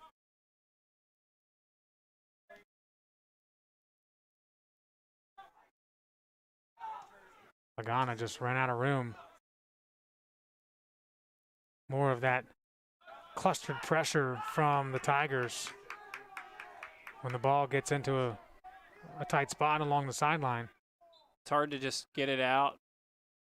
Then you end up throwing, and now you got subs walking on, subbing the furthest guy possible to burn time. Hate the game, man. Yeah. That's just playing it how you should with a 1-0 lead. Yeah. And on your heels most of this half. Will be a really frustrating loss for Lynchburg if it does not change. Yeah. Still lots of time left, but to know how many good opportunities there have been, even more so in the second half. Yeah, I mean, they've been really fun. I mean, they've done a lot of good stuff and gotten in behind and just going forward well. Nature of this game, really. Yep. One bounce can change everything. And it did for Hampden-Sydney as they're looking to build here with Josiah King. Stopping that one in its tracks was Nick Foley. Through the legs of Shalita. And King takes control again. King. Shot bounced away. Harmon picks it up. That's off the body of Daly.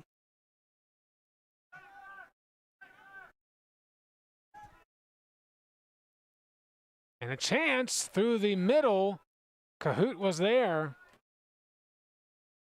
Did not make contact with anyone, though.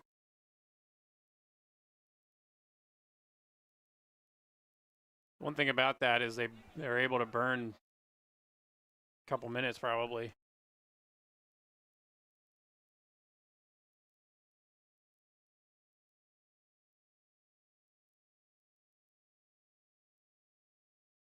Holy outside for Daly. Shalita one touching forward for Kearns, who gets tripped up. And it'll be a foul on Engo. Just kind of clipped him at the end.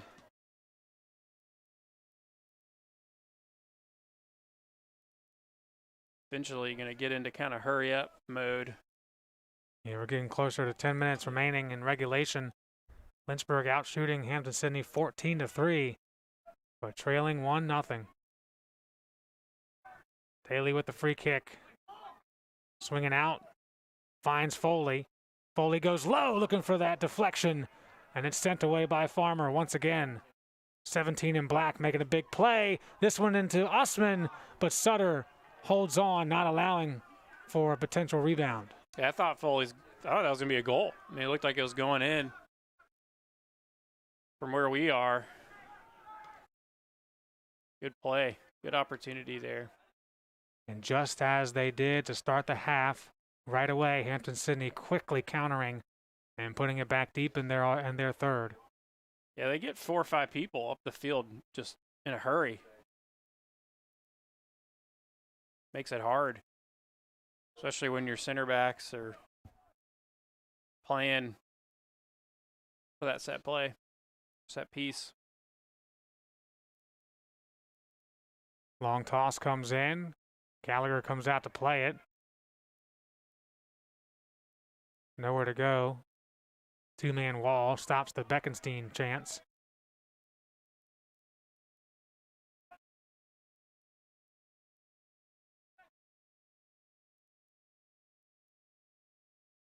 Daly through the middle.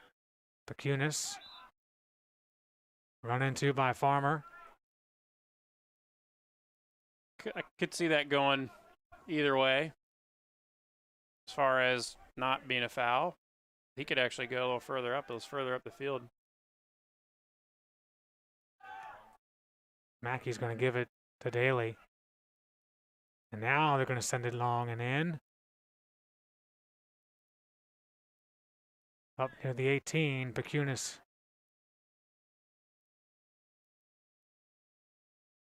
Cahoot. How many heads going to touch before it hits the ground? Seriously. Mackey somehow got possession of that. Plays it well to Lagana, and an offside flag is up.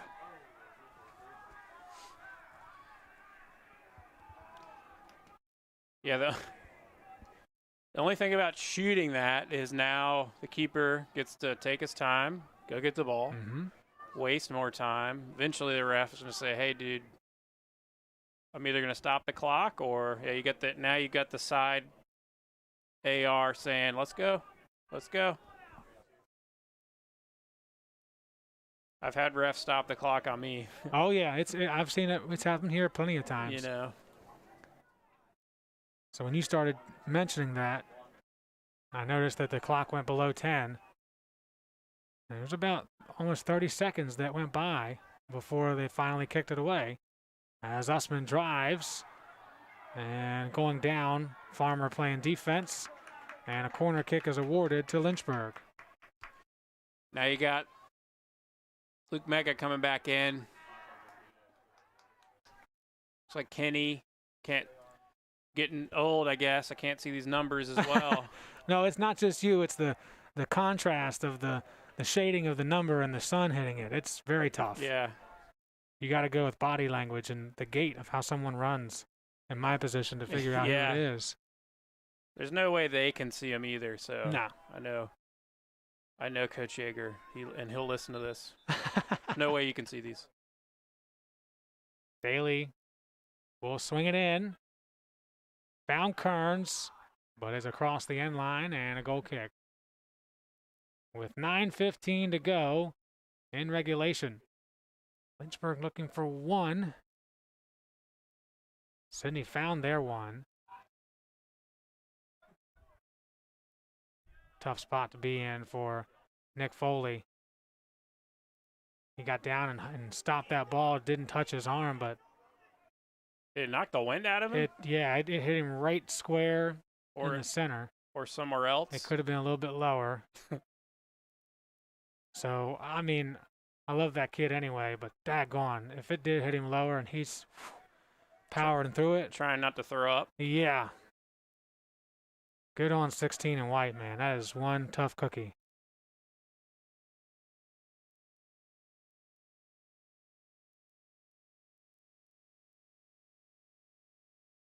Lynchburg on the rush again and just too strong from Mackey. Looking for Daly.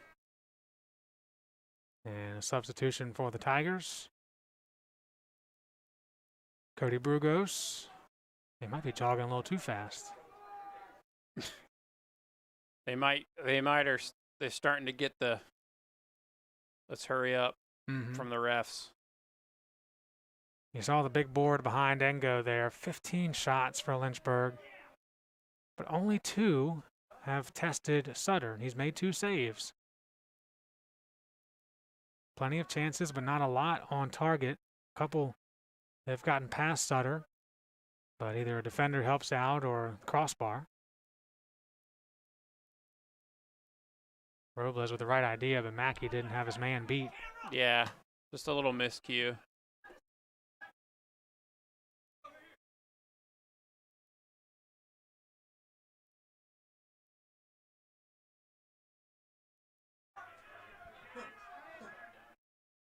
Robles pushing back to Mackey, chips it in for Shalita, and Sutter gets there in time. Good first step from 00.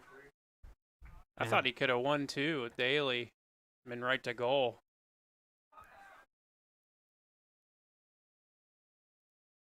Time becoming a factor for the Hornets. Under 7 minutes to go. Trailing by 1 and just not able to capitalize on many chances. The many chances that they've had.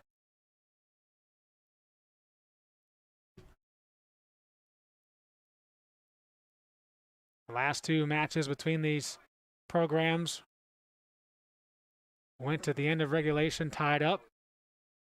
Of course, the regular season match finished in a tie. Postseason match went to shootout, which Lynchburg won to get past the semifinal round of the ODAC tournament in 2019.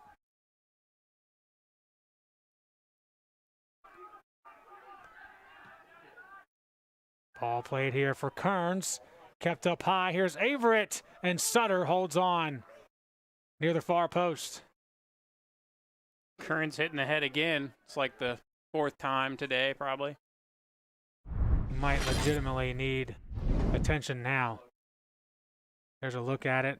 Kind of got hit from behind. Yeah, that's the worst. Back of the head. Yeah. And the clock stops because Kearns is in considerable pain. Bryce Welland's going to have to make a second appearance on the broadcast to look over a Lynchburg player. I think he has to come out, too, because it's a head, even if he's fine. Yeah, definitely going to have to go through the protocols there. Make sure that he's okay before re-entering. So see who Lynchburg brings into the contest. Looks like Lagana is back in. Freshman from Burlington, North Carolina. Will play up front with Robles.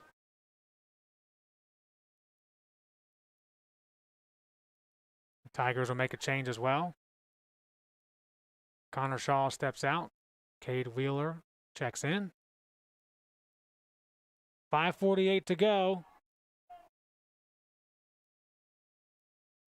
Lynchburg looking for just one. Yeah, and they'll start pushing a lot more numbers forward, and they've kind of already started doing that.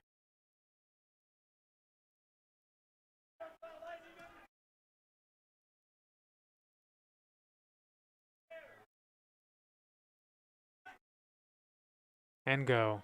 Goes deep with the throw. Davis is there. Seth Dale for the Hornets. Now Nick Foley comes in. And that'll be a yellow card for kicking that ball away from play, delaying the game. Yep. Emory Davis will pick up the yellow for the Tigers, the second yellow against Hampden-Sydney today. And they're just trying to play it and keep it in the corner. Again, just wasting as much time as they can. But you certainly can't kick it away like that and expect to just go free.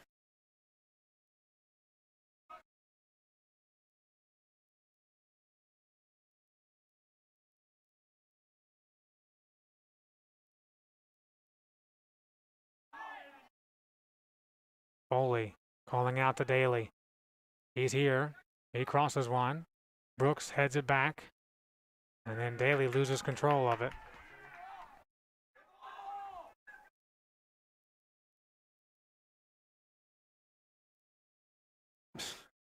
Again, just, oops, I can't reach it. Get used to it as long as it's 1-0. Yep. No sense of urgency needed for the Tigers. Everything's slow. If you're Lynchburg, everything's fast.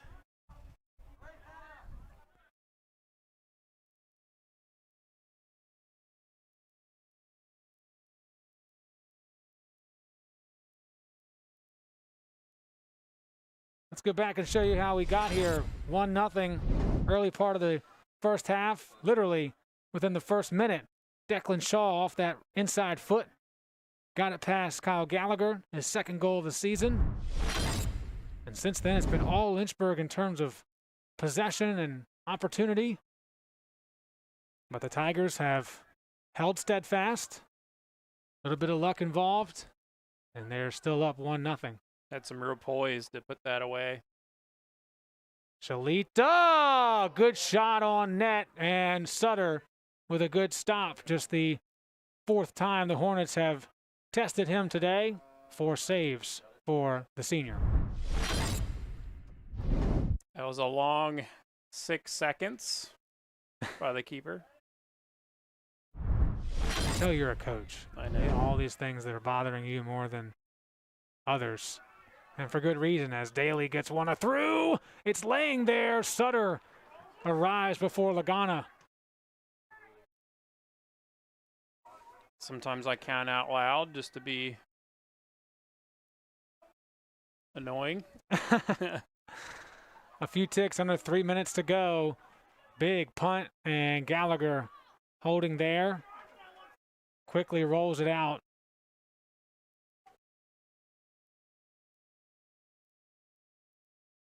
That went off the back of a Tiger. This is where you want the ball boy, not all the way Mm-hmm. at the opposite.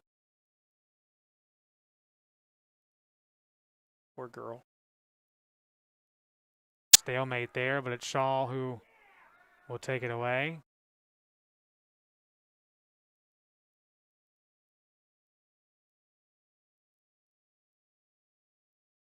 About to be 2 minutes.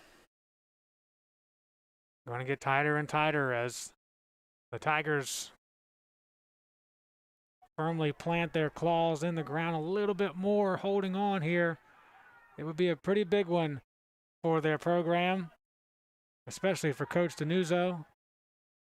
First win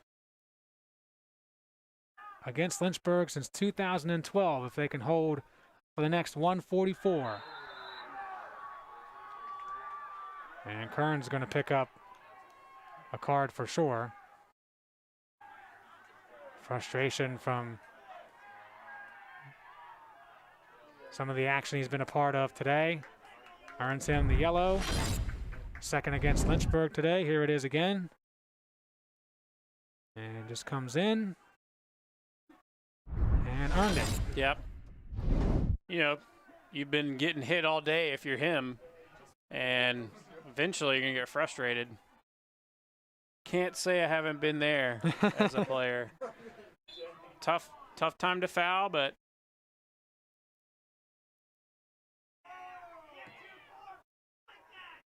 2 cards for each. Now this will be interesting. He kicked that out of bounds. That was not a good decision. 40 seconds remaining. Lynchburg with one last push potentially here. Shalita flying through, tripped up at midfield. Will stop the clock. And another card will be given. This one's going to go against John Alexander. Everybody goes. Everyone for Lynchburg is up in an offensive position except for Gallagher, who's still playing back just outside the center circle, just off your screen, in fact.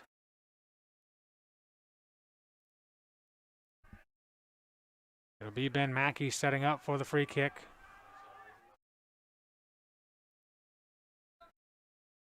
.116 to go. Headed in and headed out. Yeah, that was a fantastic play to head that in. Now a lot of pressure on Mackey. He's the only person back.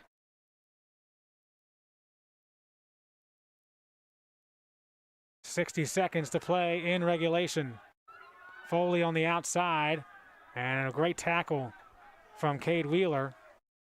Quickly tossed back in. It rolls here to Dale.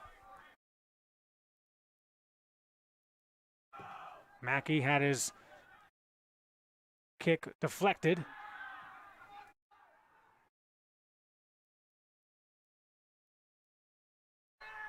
And a whistle from well behind the play.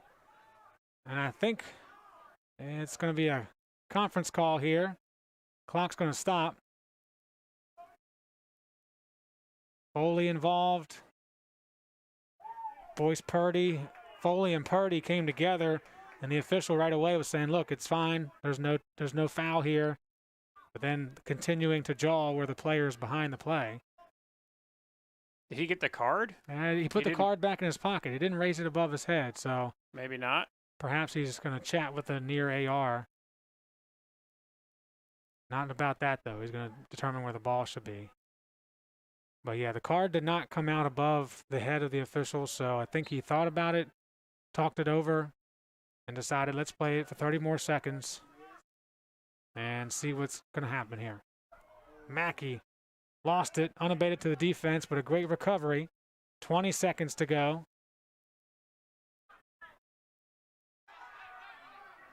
Quickly, ball comes in. Daly throws it into Lagana. Lagana along the end line looking for a cross. Corner, get the ball. And it should be a corner kick. 5 seconds to go. Got to be quick here. Everybody go. 2 seconds. 1. It's deflected off the Tigers across the end line, and that will do it. The horn sounds, and the Tigers, for the first time in 9 seasons, defeat Lynchburg. And for only the 3rd time since 1999, they win it at Schellenberger Field and hand the Hornets their first conference loss of the season. Sometimes, Coach, matches don't live up to what's on paper, but this one definitely did. Yeah, it's tough. I mean, if you're Lynchburg and you only give up 3 shots, you feel pretty good about that day, right? And you just had Hampden-Sydney capitalize on 1 of those opportunities, and that's all it takes. So the final score from Schellenberger Field, Hampden-Sydney 1, Lynchburg 0. The Hornets fall to an overall record of 4-2-1. The Tigers are now 5-0 on the season, all 5 wins against conference opponents, and in the driver's seat to host the ODAC tournament for another year, as a red card is given before we're done. Someone just got a red. For Hampden-Sydney, you could see on your screen they were not necessarily showing the best sportsmanship to the fans in attendance, and the official deciding to give out a card before everyone leaves the building. Not sure who that's on, but could be a factor as the season progresses. But in the end, the Tigers are victorious, and that's what matters for them. A big thank you to our entire crew today. 2 games in a row. Well done overall as we finish up the week here on LHSN. Thank you so much for your support of this network as we get ready for another busy week starting on Tuesday night. Field hockey hosts Roanoke right here on the Lynchburg Hornet Sports Network. Until then, For Coach Newton, I'm Joe Hutzler saying so long from Lynchburg, Virginia.